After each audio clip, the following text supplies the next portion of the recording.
أعوذ بالله من الشيطان الرجيم بسم الله الرحمن الرحيم اللهم صل على محمد وعلى آل محمد كما صليت على إبراهيم وعلى آل إبراهيم إنك حميد مجيد بسم الله الرحمن الرحيم باب ما يوجب الوضوء الفصل الأول عن أبي هريرة رضي الله عنه قال قال رسول الله صلى الله عليه وآله وسلم لا تقبل صلاة من أحدث حتى يتوضأ متفق عليه وعن ابن عمر قال قال رسول الله صلى الله عليه وآله وسلم لا تقبل صلاة بغير طهور ولا صدقة من غلول رواه مسلم وعن علي رضي الله عنه قال كنت رجلا مذاء فكنت أستحيي أن أسأل النبي صلى الله عليه وسلم لمكان ابنته فأمرت المقداد فسأله فقال يغسل ذكره ويتوضأ متفق عليه. دا درې حدیثونه دی وخت کې ما ولوسته او دا په دې حدیثونو کې په دې احادیثو کې هغه کارونه هغه زغه ذکر کېږي چې د هغې په وجه باندې اودس لازم کېږي. څه کارونه داسې دي چې د هغې په وجه غسل لازم کېږي یا به بیا وروسته ووایم. څه کارونه داسې دي چې په هغې باندې اودس لازمه کېږي. اودس کم کم کارونه په سړي لازم کوي نو په هغې کې څه کارونه داسې دي چې هغې باندې د ټولو علماو اتفاق دی. مثلا د تشو میچادو یا د ډکو میچادو په ځای باندې څه څیز بهر راوځي نو که هغه غلمتیا دي که هغه هوایي هر څه شي سي حتی دا چې د دوایي په حیثیت څه څیز وي نو هم نو د دې په وجه باندې اودس اتفاقي طور چې دی نو دا مات شو. اوس به سړی نوی اودس کوي نو هله به منځ کوي. دغه شانې څه کارونه داسې دي چې په هغې کې د علماو اختلاف یې. مثلا اختلاف مطلب دا چې یاره لازمي دی اودس که نه. مثلا الټی کول، مثلا یینه وتل، دانه ماتېدل، سړي خوب وله ورغی او داسې زنګوټی وواله. دا په دې حالتونو کې د اودس په لازمېدو باندې د علماو مختلف اقوال چې د دلایلو په رڼا کې موجود دي. خو دا درې کارونه په دې کې د هیڅ چا اختلاف نشته. یو دا چې د ډکو میتیادو په ځای څه راوځي یا د تشو میچادو په ځای باندې اوبه راوځي یا دا چې د ډکو میتیادو په ځای باندې د سړي نه هوا خارج شي. دا ټول دې ته وایي بې اودسه کېدل. نو چې کله دا حالت په سړي باندې راشي، مثلا دې وخت کې به مونږ د امام ابو حنیفه رحمت الله علیه د شاګردانو د تحقیق مطابق چې کم کم څیزونو باندې اودس ماتېږي نو یو یو درې مې درته ووې. په یینه چې د خپل ځای نه وړخي په دې باندې اودس ماتېږي. خوب چې سړي ډډه والي نو په خوب باندې اودس ماتېږي. دغه شانې دغه دی دا دانه ده یا څه زخم دی د هغې نه یینه را روانه شوه، نوتې را روان شو نو په دې باندې اودس ماتېږي. دغه شان بالغ سړی دی او په مانځه کې وخندل او د په دې خندا خواته بل ملګری پوه شو نو دا دې د دې اودس مات کو. اودس یې مات شو نو د مونځ به څه صورتحال وي. دغه شانې د پوزې نه یا د مرۍ نه داسې یینه راوځي چې هغه د بدن د دننه نه راوځي. دې ته دا ټولې خبرې الټۍ شوې په دې باندې چې ډکه خولې باندې په دې باندې اودس ماتېږي. مطلب دا چې دا هغه کارونه دي چې دا په سړي باندې اودس واجب کوي. رسول الله صلی الله علیه وسلم فرمایي چې کله یو سړی په اودس کې نو الته په قرآن آیت کې راځي چې اذا قمتم الى الصلاة کله چې تاسو مانځه ته ودرېږئ نو د مانځه ته ودرېدو نه مخکې تاسو ځان پاک کړئ اودس وکړئ نو فاغسلوا وجوهکم وایدیکم الی المرافق وامسحوا برؤوسکم وارجلکم الی الکعبین پس مخ وینځئ مټې وینځئ سرمسه وکړئ خپې د پړکو پورې وینځئ په دې طریقه باندې خپل اودس جوړ کړئ نو چې اودس جوړ شي نو د هغې نه وروسته بیا به مونځ سړی کوي نو رسول الله صلی الله علیه وسلم فرمایل چې لا تقبلو نه قبلولی کېږي صلات منځ من د هغې سړي احدثه چې بې اودسه شي په بې اودسه باندې مونځ کوي حتی یتوضأ چې کله اودس وکړي نو بیا یې مونځ صحیح شو لا تقبلو نه قبلولی کېږي صلات منځ من د هغې سړي احدثه چې هغه بې اودسه شي حتی تر دې یتوضأ چې اودس وکړي اودس بنیادی طور کېږي په اوبو باندې د دې حدیث یو درې مسلې چې دي نو چې هغه ذهن ته کوزي شي اودس په اوبو باندې کېږي خو که فرض که اوبه استعمالولی سړی شي نه یا د یخوالي د وجې نه یا د بیمارۍ د وجې نه یا د سفر د وجې نه یا د اوبو د نشوالي د وجې نه نو په داسې حالت کې د اودس په ځای باندې بیا تیمم دی تیمم وهل دی نو چې تیمم د اودس په ځای باندې ولاړي نو که فرض که داسې حالت راشي بعضې موقعو کې دا هم راځي چې سړي ته نه اوبه میلاویږي او نه تیمم کولی شي مثلا په جیل کې جیلیانو تړلی سنتري ورته ولاړ دی چې اوبه وله نه ورکوي لاس ته ولاد کړی اچېلي دي یا داسې ځای کې دی چې بلکل لکه نه د اوبو استعمال کېدی شي نه عام تیمم لکه د جیل نه علاوه بل داسې څه موقع راشي مثلا سړی هوایي جهاز کې روان دی او بې اودسه دی نو هوایي جهاز کې اوس اوبه نشته په هوا کې اوبه نه تیمم وایي نو پسې ځمکه خوشته نه چې سړی پې لاس ووایي په داسې حالاتو کې دې ته وایي فاقد الطهورین یعنی دواړه موقع ورته نه میلاویږي نه ورته د اودس موقع میلاویږي چې اودس وکړي او نه تیمم کولی شي زموږ دا خلک چې کله سعودي عرب ته لاړ شي نو دوی دا خیال چې د سعودي عرب خلک ټول پیغمبران دي یا صحابه دي نو هغه چې څنګه خوراک کوي وایي مونږ لیدلي سړي سعودیان داسې خوراک کوي نو هغه چې کوم څه کار کوي نو ټیک کوي او که غلط کوي څه شی کوي نو وایي مونږ لیدلي سړي سعودیان داسې کوي نه سعودیان نه صحابه دي او نه پیغمبران دي زموږ په شانې خلک دی څنګه چې مونږ اخوا دې خوا کوو دغسې نه هغې هم اخوا دې خوا کوي نو په دې وجه باندې زموږ دپاره د احادیث چې دي نو هغه بنیادي طور د زده کړې او د نمونې دپاره خو هغه دي نو چې کله داسې حالت راشي نو زموږ بعضې خلک په دې جاش کې په هوا باندې الله سره وشوي وایي قبلهیي الله قبلهیي الله خو الله خو طریقه ښودلې که نو نشته نو څه چل به کوي نو چې څه چل به کوي نو دا به کوي امام ابو حنیفه رحمت الله علیه وایي بس ایسته به مونځ وکړي دقه شانې به یې وکړي بغیر اودس نه به یې وکړي او بیا چې کله کور ته ورسېدي جو بس بیرته به یې قضا وکړي داسې به وکړي یا په جیل کې وي نو چې کله خطا دغه شوي بې ورځې آزاد شوي بیا به یې وکړي داسې موقع راشي نو په دې کې به څه کوي نو امام ابو حنیفه رحمت الله علیه وایي اودس مونځ وکړه ځکه مونځ مه پرېږده او وروسته به بیا قضا وکړي امام مالک رحمت الله علیه وایي چې مونځ خو حکم و د الله د طرف نه چې مونځ وکړه نو اوس خو مونځ بغیر لا تقبل صلات من احدث حتی یتوضأ مونځ هله کېږي چې اودس د سړي نو اودس خو شته دی نه نو مونځ په اړولی شته نه دی اوس کوي او نه دی بیا کوي بس لاړ دی ختم شو حکم ورته دی متوجه بهرحال دا هغه اختلافي مسایل دي چې علما د دې د عقدې د حل کولو دپاره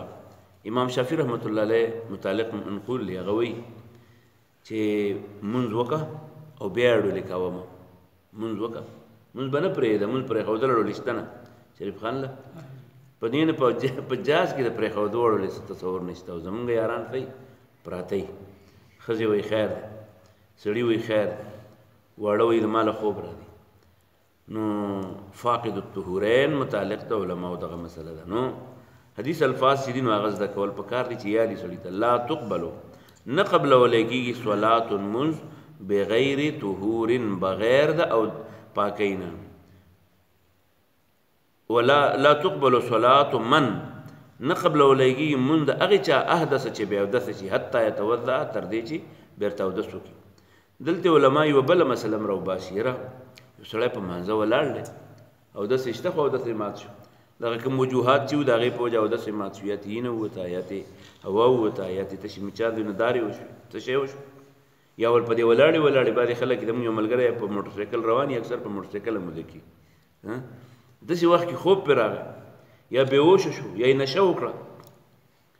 نو په داسې حالاتو کې په مانځه کې چې کوم دی نو بیا اودسه شو نو بیا نو امام ابو حنیفه رحمت الله علیه او د هغه شاګردان د دې دپاره یو صورت راوباسي هغوی وایي چې چونکې دلته الفاظ لا تقبل صلاة من احدثا حتی یتوضأ او حضرت عائشہ رضی اللہ عنہ یو حدیث چې دی نو هغه هم مشهور دی د حضرت عبدالله ابن عمر رضی الله عنه د حضرت عبدالله د حضرت علی رضی الله عنه د دې داسې عملونه نه ثابت ده چې د دې مطلب دا دی چې سړی په ماینځ او د مانځه کې بیا اودس شي نو اوس به څه کوي نو امام ابو حنیفه رحمت الله علیه د هغې انداز داسې کوي وایي په دقه ځای باندې به لاړ شي او اودس به وکړي او چې اودس یې وکړو نو را به شي خو په منځ کې به خبرې نه کوي او د کوم ځای کې چې اودس مات شي او د حقې نه اخوا به هغه مونځ پوره کړي او د اولنی سر چې دی دا ورسره دغه شو نو په دې وجه کله چې تاسو منیا وایه یا چې کوم دی نو قدوري وایه نو په هغې کې به تاسو د دې هغه مسلې به ډېر په تفصیل باندې اورئ چې یاره امام به څوک کوي وروسته به په دې وجه تاسو ګورئ په امام پسې به وایي هغه سړی ودرېږي چې هغه هوښیار یا عقلمن زمونږ چې کوم عقلمن خلک دې مدرسو ته چې لاړ شي نو دا کوم چې پکې غټ مولی نو دا دې مسلې نه لرې تښتي لرې ولاړ یي او دې شاته پسې وړوکی طالب ولاړ یي نو طالب زمونږ عبدالله دی هغه یا پسې وروسته هنډل وایي نو طالب پسې وروسته ولاړ کوم چې هوښیار سړی نو دا لرې ولاړ یي په تبلیغیانو کې چې کله جومات ته لاړ شي نو وروسته به زور کوي نو ته لکه مخکې ورنه ودرېږي وایي موږ ته په مرکز کې ویلي چې څه به کوئ چې پردی دی به نه نیسئ نو پردی دی په جومات کې د چا دی هغه دی نیسه کوم ځای کې چې خلک دغه کوي نو ولیلیني اولو الاعلام منکم ما ته به نږدې هغه سړی ودرېږي چې هغه عقلمن وي خطایې کې راته امام خطا شي نو فتحه به ورکوي که فرض که د امام بیا اودسه شي نو چې دی بل را مخکې کړي دی به مونځ کوي دی به لاړ شي به اودس وکړي بېرته به راشي بیا به ودرېږي یو طریقه دا ده د بنا ورته وایي بنا علی السابق په مخکینی باندې دوباره شروع کول امام ابو حنیفه رحمت الله علیه وایي دا جایز دي داسې پکار ده ځکه چې ما راته اثار ووي چې په هغې کې حضرت عایشه رضی الله عنها یو روایت بل نقل دی په هغې کې وایي چې دی به لاړ شي اودس به وکړي او تکلم باندې خبرې به نه کوي خو جایز دي جایز پاتې دا که سړی بېرته راسره نه وکړي امام ابو حنیفه رحمت الله علیه وایي بېرته راسره نه کول ښه دي مستحسن دي مستحب دي چې سړی سلام وکړي لاړ شي بېرته راشي بیا راسره لمونځ وکړي خو که دا بل شان یې وکړو نو دا هم ټیک ده نو دا د دې الفاظو نه دا معلومه شو چې لا تقبل صلاة من احدثا حتی ذهب ویتوضأ چې لاړ شي او اودس وکړي بېرته راشي نو بس مونځ دې وکړي نو لا تقبل صلاة نه قبلولی کېږي مونځ من د هغې سړي احدثا چې بیا اودس شي حتی تر دې نه قبلولی کېږي یتوضأ چې بېرته اودس وکړي وعن ابن عمر د حضرت عبدالله ابن عمر نه یو بل حدیث نقل دی هغه وایي چې قال رسول الله صلی الله علیه وسلم د رسول الله صلی الله علیه وسلم یو ځل داسې وفرمیل چې لا تقبل صلاة بغیر طهور نه قبلولی کېږي مونځ ګورئ بغیر طهور بغیر د اودس نه بغیر د اودس نه مونځ نه قبلېږي علما لیکل کوي که یو سړی وایي چې دې کومه قبلېږي که نه قبلېږي وایي کافر شو کافر شو نو لا تقبل صلاة بغیر طهور نه قبلولی کېږي مونځ بغیر د اودس نه دلته یوه خبره بله ده چې نه قبلولی کېږي د دې قبلولو څه مطلب دی نو علما وایي د دې قبلولو دوه قسمه دي یو دا چې الله به پې بدلې ورکوي ثوابونه به پې ورکوي او ذمه د سړي ختمه شوه او یو دا دی چې ذمه د سړي ختمه شوه مولوي صاحب ورته نه شي ویلی چې بېرته یې وکړم اوس پاتې دا مونځ د هغه داسې دی که نه چې الله یې قبول کړي د یو د قبلولو هغه حیثیت دی چې ثواب پې مرتب شي او یو د قبلولو هغه حیثیت دی چې مفتي د هغې د صحت فتوا ورکوي نو لا تقبل صلاة نو دا دواړه صورتونه چې دي نه قبلولی کېږي مونځ بغیر طهور بغیر د اودس نه ولا صدقة او نه قبلولی کېږي صدقه من غلول د غلا د مال نه د حرام مال نه صدقې نه قبلېږي د دواړو په منځ کې هغه مناسبت واوره بیا اودس چې مونږ وکړي نو دا د الله تعالی د حکم مذاق وړاوهل دي نو وایي کافر شو بیا اودس به مونږ نه کوي بعضې وخت کې خلک داسې کوي چې بیا اودس یو ټول خلک په مانځه ودرېږي نو دته ځان بې عزته ښکاري چې یاره څنګه به ته اوس مونږ نه کوي نو بیا اودس پسې ودرېږي نو کافر شو دغه شانې چې یو سړی ښه ورته پته ده چې دا مال ما په سود ګټلی دی ما رشوت اخیستی دی ما پردی نیولې ده او دی د هغې نه وایي زه صدقه ورکوم د دې مطلب دی دا پرې زکات پسې خندا کوي دا د الله تعالی په دې حکم پسې ملنډې کوي نو چې ملنډې کوي نو دی کافر شو نو لا تقبل صلاة بغیر طهور نه قبلولی کېږي مونځ بغیر د اودس نه ولا صدقة او نه قبلولی کېږي صدقه من غلول د خیانت د مال نه د کرپشن د مال نه صدقې نه قبلېږي د آخري یو وینا د حضرت علی رضی الله عنه فرمایي چې ګور یو د حالت داسې دی وروسته به بیا په غسل کې ووایو چې د تشو میچادو په ځای د سړي نه ټینګې اوبه لاړې شي هغې ته مني ورته وایي او دا په هغه حالت کې دي چې کله انسان د مني د وتو په اشتیاق کې په شوق کې باهمي ملاب په وجه باندې الماء من الماء نو دوی باندې خو غسل یې خو کله یو سړی چې نو هغه د خپل لوبو ټوکو د وجې نه د خپل ګپ شپ د وجې نه د تشو میچادو په ځای باندې د هغه دا اوبه ټینګې وځي حال دا دی چې هغه چېرته د یو بل سره د میلاوېدو څه سوچ نه وي خو بس د تشو میچادو سره او کله کله به داسې وشي چې دا ټوله ورځ د سړي نه ځي تشو میچادو پسې وروسته یا مخکې مدي ودي دا ورته وایي نو حضرت علی رضی الله عنه چې دی نو دا د پیغمبر علیه السلام زوم هم دی خو دی وایي په ما دا چلو شو ما به تشې میچادې کولی نو د مني په شانې اوبه به وتې نو زما ذهن کې دا و چې یاره په دې غسل دی نو ما به لمبل نو د ورځې به کله 3 ځل شو کله به 4 ځل شو حتی دا چې هر مانځه ته به د لمبلو ضرورت پکې راغی نو زه یې حیا مې وکوله د پیغمبر علیه السلام نه خو مې په خپله تپوس نه شو کولی نو دی وایي ما حضرت مقداد ته وویل مقداد بل صحابي دی وایي هغه ته مې وویې چې ته د پیغمبر علیه السلام نه تپوس وکړه او بیا یو بل روایت کې دی حضرت عمار ته مې وویې نو علما بیا د هغې تطبیق کوي وایي کېدی چې حضرت علي مقداد ته ویلي او مقداد بیا په خپله نه شو کولی عمار ته ویلي او عمار د پیغمبر علیه السلام نه تپوس کړی بهرحال 3 والا نومونه پکې ذکر دي نو کېدی شي بیل بیل شوي کېدی شي د یو دی بل ته ویلي دی بل دی بل ته ویلي او بیا په دې الفاظو کې داسې دي چې هغه وایي سألت النبي حضرت علي ما د پیغمبر علیه السلام نه تپوس وکړو نو مطلب یې دا دی چې جواب ورته میلاو شو نو تپوس حضرت علي په وجه باندې وشو نو په دې وجه باندې حضرت علي وایي ما د پیغمبر علیه السلام نه تپوس وکړو یا وایي ما مقداد ته وویې مقداد ما ته وویې نو پیغمبر علیه السلام جواب څه راکول وایي جواب یې راته دا راکول چې دا مني نه ده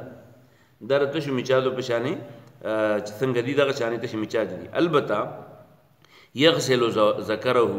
استنجا به وکړي یعنې خپل هغه ځګونو باندې چې دا تا کې لګېدلي به ووینځي او یتوضا او خپل اودس به وکړي او مونځ به کوي پته ولګېده چې اودس چې دی نو دا په دې مزي وتلو باندې هم چې دی نو اودس لازم دی البته د عام حالاتو کې په لوټه باندې هم استنجا کېږي او په اوبو باندې هم کېږي خو چې د سړي نه مزي وځي نو په داسې حالت کې چې مزي د سړي نه خارجي شي په تشو میچادو کې نو بیا په لوټه نه بیا به په اوبو باندې ځان سړی صفا کوي او د هغې نه وروسته به خپل اودس کوي دا هغه د اودس د واجبونکو مسلو هغه آغاز نو حضرت علی فرمایي قال دی وی كنت امز رجلا سړی مزاء و مذي به مې وتلا کثیر المذي فكنت نومزو استحيي د ما به حیا کوله ان اسأله چې تپوس وکړم النبي د پیغمبرنا صلی الله علیه وسلم لمکان د وجه د ابنته د وجه د لور د هغه چې د ما په نکاح کې وه نو په امرتو نو ما حکم وکړو المقداد مقداد ته فسأله نو مقداد د هغه نه تپوس وکړو نو په قال پیغمبر علیه السلام ورته وویل یغسل ذکره خپل شرمګاه به ووینځي ویتوضا او اودس به وکړي متفقون علیه دا حدیث متفقون علیه